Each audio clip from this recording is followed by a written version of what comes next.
Pria ini namanya Song. Dia adalah seorang mantan atlet pegulat profesional. Gara-gara karirnya redup dan jadi pengangguran, Song ingin beralih profesi jadi guru SD. Pagi itu dengan semangat, Song datang melamar ke sekolah. Sayangnya waktu interview, kepala sekolah bilang di sini lowongan guru udah penuh. Kalau mau Song bisa ngajar di salah satu cabang sekolah yang lokasinya mengapung di tengah danau. Warga setempat menyebutnya rumah kapal. Mendengar itu, karena butuh banget kerjaan, Song pun bersedia.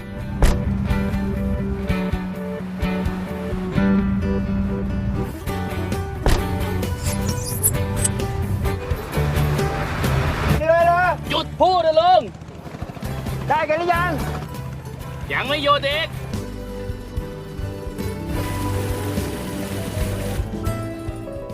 Setelah menempuh 6 jam perjalanan, pagi-pagi Song akhirnya sampai di rumah kapal.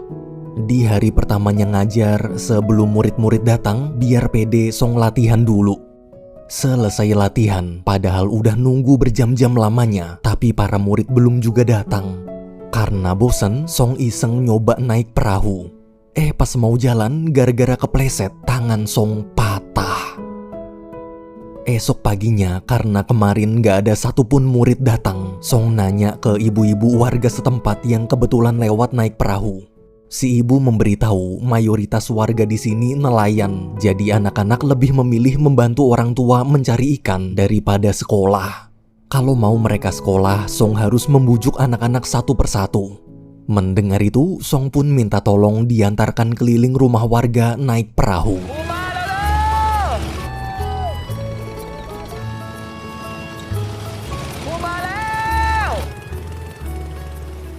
ท่าทางดูรักเรียนเนอะ มาเฮียกันเตอร์ใครมีลูกมีหลานลูกเด็กแดงๆมาเด้อ Alhamdulillahnya, Song berhasil ngumpulin 4 anak. Ketika sesi perkenalan, waktu tahu kalau mereka semua beda-beda kelas, Song pun ngasih soal pertanyaan yang berbeda sesuai tingkatan kelas mereka masing-masing. Bukannya jawab, tuh bocah-bocah malah pada ribut ngebahas makan siang nanti. Melihat kelakuan murid-muridnya, Song cuma bisa istighfar. Siangnya selesai jam istirahat, Song bingung kenapa murid-murid nggak ada di kelas. Pas tahu mereka lagi berenang di tengah danau, karena khawatir tenggelam, Song pun marah-marah.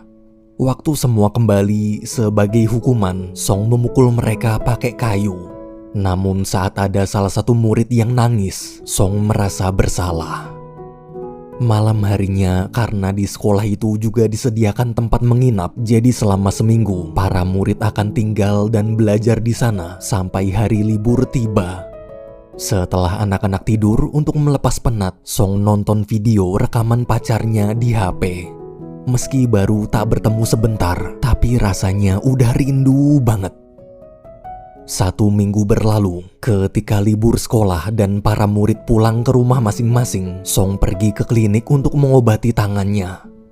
Selesai berobat, malamnya Song pulang ke apartemen. Namun saat baru turun dari angkot, dia nggak sengaja mergokin pacarnya, selingkuh boncengan motor sama cowok lain.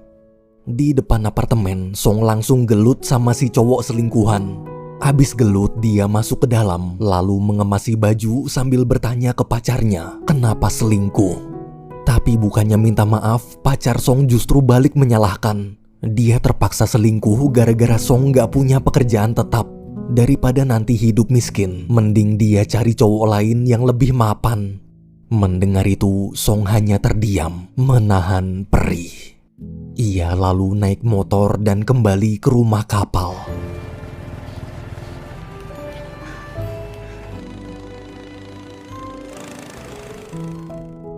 Di rumah kapal setelah putus, Song galau parah. Di tengah kesedihan, dia melihat ada buku diari di atas papan tulis. Buku itu adalah buku diari milik guru sebelumnya, milik bu guru yang bernama An.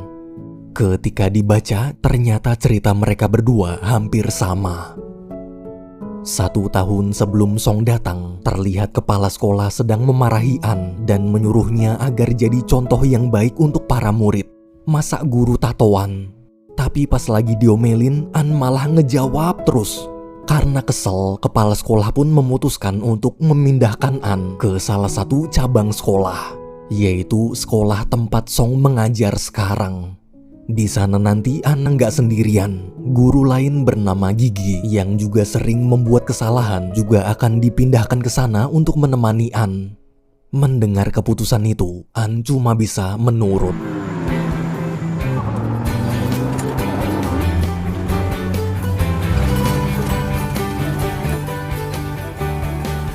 แต่ป้าพูดว่าปีนึงอะครู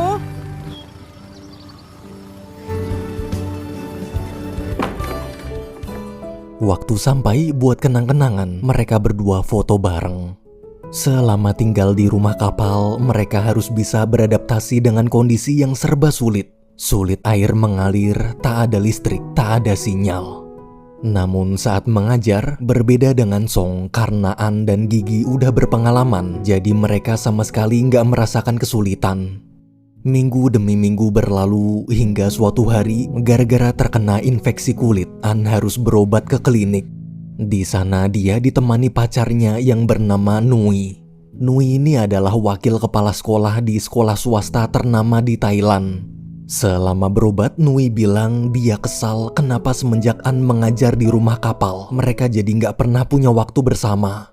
Cuma bisa ketemu seminggu sekali pas hari libur doang. Rasanya seperti nggak punya pacar. Biar bisa selalu ketemu, Nui minta An berhenti ngajar di sekolah jelek itu dan pindah ke sekolah swasta tempatnya kerja. Namun An menolak. Sebagai guru, dia nggak bisa ninggalin muridnya gitu aja. Baginya, sekolah bukan tentang bagus jelek bangunannya, tapi tentang masa depan anak-anaknya. Mereka sangat butuh pendidikan. An dan Nui pun berdebat hebat. Karena berbeda cara pandang, mereka berdua akhirnya putus. Waktu kembali ke rumah kapal, An mencurahkan seluruh perasaannya ke dalam buku diari. Selesai menulis diari, tuh bocah teriak sekenceng-kencengnya terus loncat ke danau. Paginya, karena tak kuat lagi tinggal di tempat yang serba terbatas, Gigi memutuskan mundur. Awalnya An merasa takut sendirian. Namun ketika memikirkan anak-anak muridnya, An pun berusaha menguatkan diri dan memilih untuk tetap tinggal. Di sekolah kumuh itu, meski hanya ditugaskan mengajar, tapi bagi para murid, An sudah dianggap seperti orang tua mereka. Setelah membaca buku diari An, semangat Song kembali. Tuh bocah refleks ngikutin An loncat. Esok pagi, Song mulai mengubah cara mengajarnya seperti cara mengajar An. Di tengah pelajaran, pas semua lagi asik, tiba-tiba ada ular masuk. ขอขวดของ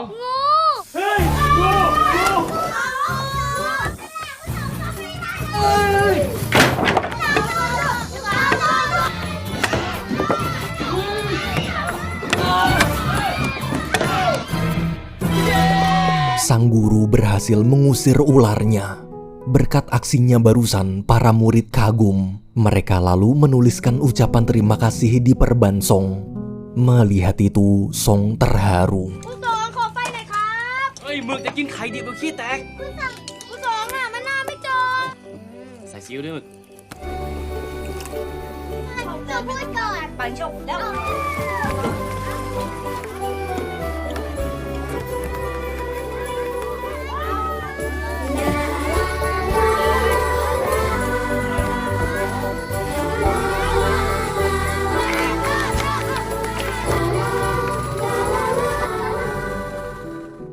Karena seringnya baca buku diari An, Song merasa seperti menemukan cinta barunya. Ketika jam pelajaran, demi bisa mencari tahu tentang An, Song memberi anak-anak tugas untuk mencari barang-barang peninggalan Bu Guru An. Sayangnya, setelah cukup lama beres-beres, Song cuma nemuin foto tato tangannya doang. Oke, kalau gitu kita ganti tugas. Sekarang Song minta anak-anak gambar muka Bu Guru An di kertas. Mendengar itu, mereka nurut. Tapi pas selesai, ternyata gambarnya jelek semua. Song pun istighfar. Hari demi hari berlalu, Song terus melamun, membayangkan seperti apa wajah Bu Guru An. Ia harap semoga suatu saat nanti dia bisa bertemu guru penyemangat hidupnya itu. Hingga suatu hari ada badai. Semua pun panik.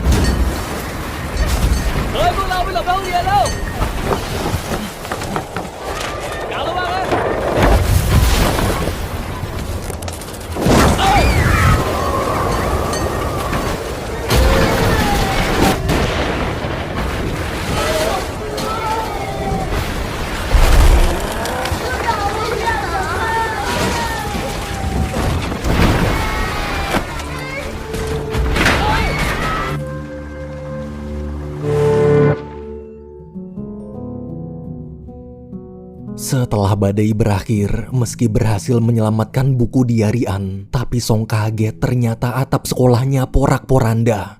Di tengah kesedihan, waktu sedang menjemur robekan kertas diari, Song melihat kalimat motivasi An bertuliskan, apapun yang terjadi, kita nggak boleh menyerah. Seketika semangat Song kembali. Ia lalu mulai memperbaiki atap sekolah.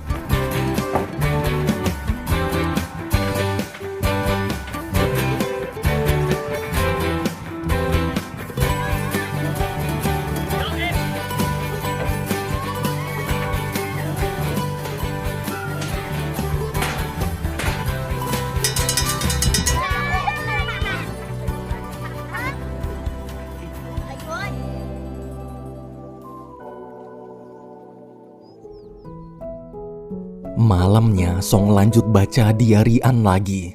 Dalam diarinya, An cerita tentang seorang murid bernama Chon. Dulu waktu An sedang mengajar, Chon curhat dia nggak suka pelajaran matematika. Buat apa susah-susah belajar ngitung, toh di masa depan nanti dia cuma mau jadi nelayan seperti ayahnya. Dia juga nggak tahu mau lanjut sekolah apa enggak. An pun mencoba menasehati, Chon masih muda, jangan terlalu cepat menentukan pilihan. Masih banyak pilihan cita-cita yang bisa diraih. Bisa jadi dokter, insinyur, dan masih banyak lagi profesi hebat lainnya.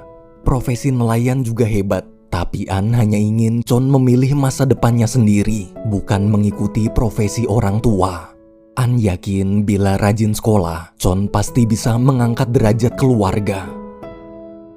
Namun beberapa bulan kemudian, ketika ujian tengah semester, Chon tak hadir. Selesai ujian, karena khawatir, An pergi ke rumah Chon. Waktu bertemu ayah Chon, An bertanya kenapa Chon gak ikut ujian. Ayah menjelaskan tadi Chon harus membantu mencari ikan. Bagi ayah, dapat ikan lebih penting daripada sekedar ujian.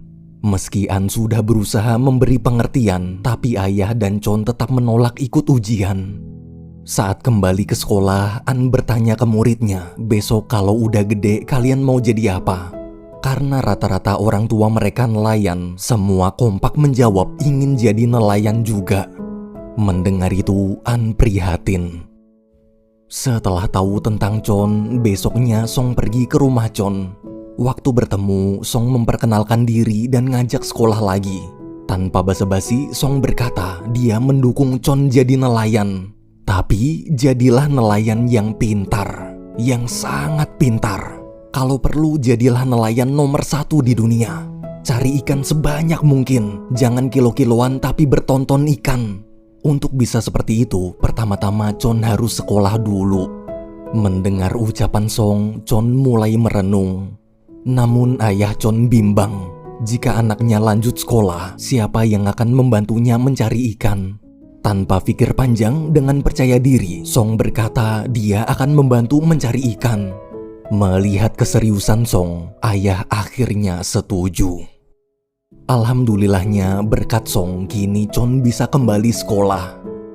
Beberapa bulan kemudian, ujian tengah semester tiba. Saat ujian berlangsung, murid-murid terlihat kesulitan. Selesai ujian, karena semua nilai muridnya jelek, Song ditegur kepala sekolah. Kepala sekolah mengingatkan kontrak Song mengajar cuma setahun. Bila semester depan nilai murid-murid masih jelek, kepala sekolah terpaksa akan mencari guru pengganti lain. Mendengar itu, Song mengerti. Sebelum pulang, Song bertanya, apa kepala sekolah tahu di mana Bu Guru An sekarang? Kepala sekolah pun memberitahu Bu Guru An sekarang mengajar di sekolah swasta elit tempat pacarnya kerja dan sebentar lagi Bu Guru An akan menikah. Hati Song pun patah. Karena masih berharap saat kembali ke sekolah, Song mencoba memastikan di buku diari. Ternyata ada halaman yang terlewatkan. Halaman berisi cerita tentang hari di mana An dilamar Nui. Setelah membaca halaman itu, Song akhirnya memutuskan berhenti berharap. Demi bisa move on, dia membakar buku diari An. Tapi tiba-tiba dia berubah pikiran dan buru-buru matiin apinya. Ternyata dia masih berharap. Esok pagi di sekolah swasta, terlihat An sedang mengajari murid-muridnya di depan kolam renang. An lebih suka cara mengajar langsung praktek di luar ruangan daripada hanya selalu teori di kelas aja. Di tengah pelajaran, Nui dan kepala sekolah datang menegur. Kepala sekolah menganggap cara mengajar An terlalu berlebihan dan akan membahayakan para murid. Waktu An berusaha meyakinkan kepala sekolah kalau metode mengajarnya ini lebih efektif, mendadak Nui ikutan memarahinya seakan seperti sedang menjilat kepala sekolah. An pun kecewa. Saat tahu An ngambek, Nui minta maaf. Sebagai wakil kepala sekolah, dia harus memihak atasan. Karena merasa nggak cocok ngajar di sini, An bilang dia mau resign. Tapi Nui mencegah. Ingat tahun depan mereka akan menikah. Mendengar itu, An terpaksa menurut. Di sisi lain, terlihat Song masih terus memikirkan An. Walaupun pada akhirnya dia harus merasakan patah hati lagi, namun Song tetap bersyukur. Berkat An, dia bisa jadi guru yang baik. Agar bisa ikhlas, Song mencoba menuliskan seluruh isi perasaannya ke dalam buku diari An. 6 bulan berlalu, ketika An ingin memulai ujian akhir semester, tiba-tiba ada wanita hamil datang menemuinya. Waktu tahu kalau anak yang dikandungnya adalah anak Nui, An syok. Ternyata selama ini Nui selingkuh. An lalu pergi meninggalkan kelas sambil menangis. Melihat An, Nui mencoba menjelaskan panjang lebar, tapi An gak mau dengar. Detik itu juga hubungan mereka berdua putus. 1 bulan kemudian setelah resign, karena kepikiran murid-murid di rumah kapal, An menemui kepala sekolah lalu memohon agar diizinkan mengajar di sana lagi. Dengan senang hati, kepala sekolah mengizinkan. Kebetulan Pak Guru Song juga baru aja resign di akhir semester kemarin, jadi posisi guru di sekolah rumah kapal sekarang kosong. Mendengar itu, An lega. Di hari pertama masuk sekolah, pas tahu Bu Guru An ngajar lagi, para murid senang dan langsung memeluknya. Ketika melihat Chon juga datang, An kaget. Waktu sedang mengukur tinggi anak-anak, saat giliran Chon, An bertanya kenapa mau sekolah lagi. Chon pun cerita panjang lebar tentang kisah perjuangan Pak Guru Song demi mengajaknya sekolah. Mendengar cerita Chon, An mulai penasaran dengan Song. Selesai mengajar, An gak sengaja nemu buku diarinya di atas papan tulis. Waktu dibuka ada tulisan Song di sana. Dalam diari itu, Song cerita tentang kisahnya selama mengajar di rumah kapal. Dari mulai patah hati sampai dia bisa jadi guru yang baik. Semuanya berkat motivasi dari Bu Guru An. Bu Guru yang tak akan pernah bisa dia miliki. Membaca ungkapan cinta Song, hati An berbunga-bunga. แล้วก็การคิดถึงครูแอน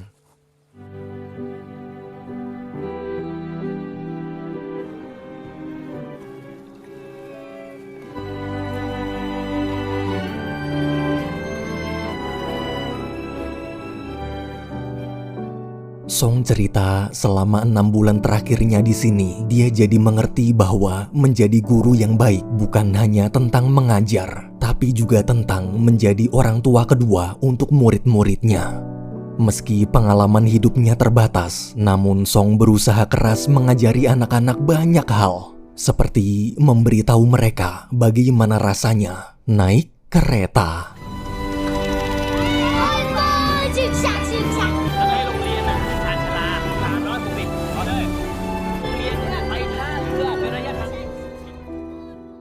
Di ujian akhir semester, waktu tahu Chon gak lulus, Song merasa bersalah. Demi bisa meningkatkan skill mengajarnya, Song pun memutuskan untuk kuliah lagi di jurusan pendidikan. Saat ingin mengundurkan diri, awalnya Song khawatir dengan nasib murid-muridnya. Meski berat banget harus meninggalkan mereka, namun jika ingin menjadi guru yang lebih baik, dia tetap butuh kuliah. Setelah membaca semua cerita Song, An ikut senang. Beberapa bulan kemudian, ketika ujian tengah semester selesai, An dipanggil kepala sekolah. Kepala sekolah memuji karena nilai muridnya bagus-bagus. Di tengah obrolan, An yang penasaran iseng nanya alamat Pak Guru Song. Kepala sekolah pun memberikan berkas data diri yang masih dia simpan. Saat melihat foto Song, An tersenyum. Dia lalu pergi ke alamat Song. Namun sayang, ternyata nomornya tak bisa dihubungi dan alamat apartemennya juga sudah pindah. Hari demi hari berlalu karena selalu membaca tulisan Song, An mulai jatuh hati.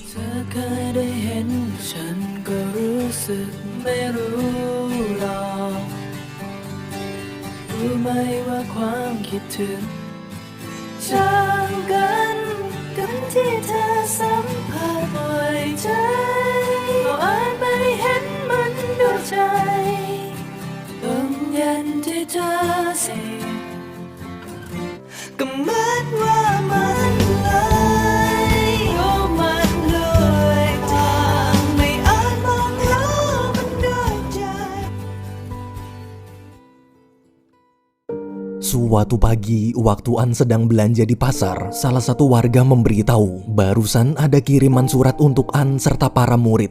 Saat tahu kalau surat itu dari Song, An senang dan buru-buru ke rumah kapal. Ketika sampai, An langsung nanya ke salah satu murid di mana surat dari Pak Guru Song. Dengan polos, tuh bocah bilang suratnya nggak sengaja kecemplung di toilet. An pun lemes. Beruntung tadi si murid sempat baca dan masih ingat isi suratnya. Katanya besok sore selesai sekolah, Pak Guru Song mau datang ke sini. Mendengar itu, An sangat senang. Akhirnya dia bisa bertemu. Untuk menyambut kedatangan Song, An dan para murid mulai bersih-bersih. Siangnya saat sedang istirahat, mendadak Nui datang ke rumah kapal. Nui bilang besok setelah membagikan rapot, sekolah akan libur cukup panjang. Tujuannya ke sini ingin mengajak balikan dan melanjutkan rencana pernikahan mereka berdua. Jika mau, besok dia akan menjemput An pulang. Nui juga minta maaf atas semua kesalahannya. Ia mohon tolong berikan dia kesempatan kedua. Melihat keseriusan Nui, An minta waktu untuk berpikir. Malam hari, An menangis sambil membaca semua surat kiriman Nui yang selama ini tak pernah mau dia baca. Hingga akhirnya, setelah semalaman merenung, An memutuskan untuk memberi Nui kesempatan kedua. Keesokan harinya, sore-sore saat membagikan rapot, An berkata dia bangga semua dapat nilai bagus, terutama Chon. Selamat, sekarang Chon sudah lulus SD dan masuk SMP. Selamat libur panjang dan sampai jumpa di tahun ajaran berikutnya. Sebelum berpisah, anak-anak bertanya, sebentar lagi Pak Guru Song akan datang ke sini. Apa Bu Guru An gak mau menunggu dulu? Mendengar itu, An hanya menjawab, tolong titipkan salam. Maaf tak bisa menemuinya. Setelah berpamitan, An lalu pulang bersama Nui. Sepanjang perjalanan, An terlihat dilema. Meski kini sudah balikan sama Nui, namun jauh di lubuk hatinya dia masih terus memikirkan Song. Waktu Nui ngajak ngobrol, An hanya terdiam merenung sambil teringat semua kenangan perjuangannya selama mengajar di rumah kapal. Berkat tulisan Song, hari-harinya di sana jadi terasa berwarna. Setiap kali lelah, tulisan Song lah yang selalu memberinya semangat. Di tengah jalan, saat mobil sedang berhenti menunggu kereta lewat, An bertanya apa pendapat Nui tentang seorang guru yang nekat menyeret rumah kapal pakai perahu cuma demi membuat para murid bisa merasakan bagaimana rasanya naik kereta. Nui pun menjawab guru itu terlalu berlebihan. Baginya di sekolah, yang penting murid-murid bisa ngerjain soal ujian terus lulus. Mendengar jawaban itu, seketika An sadar selama ini dia dan Nui tak pernah saling mengerti satu sama lain. Mereka tak sejalan. An pun memutuskan untuk membatalkan rencana pernikahan mereka berdua. Setelah putus, An bergegas kembali ke rumah kapal. Ia harap semoga Song masih ada di sana. Sayangnya saat sampai, rumah kapal terlihat gelap. Ternyata semua sudah pulang. An sangat menyesal. Namun ketika dia ingin pulang, tiba-tiba lampu sekolah menyala. Ternyata Song masih ada di dalam. I look at you, you make me blind. Why do you have to be so beautiful all the time? I know I can't be with you. It's killing me to see you with someone else. What to do? Now I'm in the corner and watching you smile, watching you smile. And I can't get over you, I'm losing my mind. All of the things that I wish I could tell you, every time when you're passing me by, I fall in love. There's something about you, I wish you were mine. And if I only could be there to hold you, it feels like I stop breathing when you're around. I'm in love. There's something about you, I wish you were mine. So many times I wanted to put my arms around you just to be close to you. And in my head, it's just you and I don't know why I feel this way. Now I'm in the corner and watching you smile, watching you smile. Now I can't get over you, I'm losing my mind. All of the things that I wish I could tell you, every time when you pass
If I only could be there to hold you, it feels like I stop breathing when you're around. I'm in love, there's something about you, I wish you were mine. Oh, there's something about you, I wish you were mine.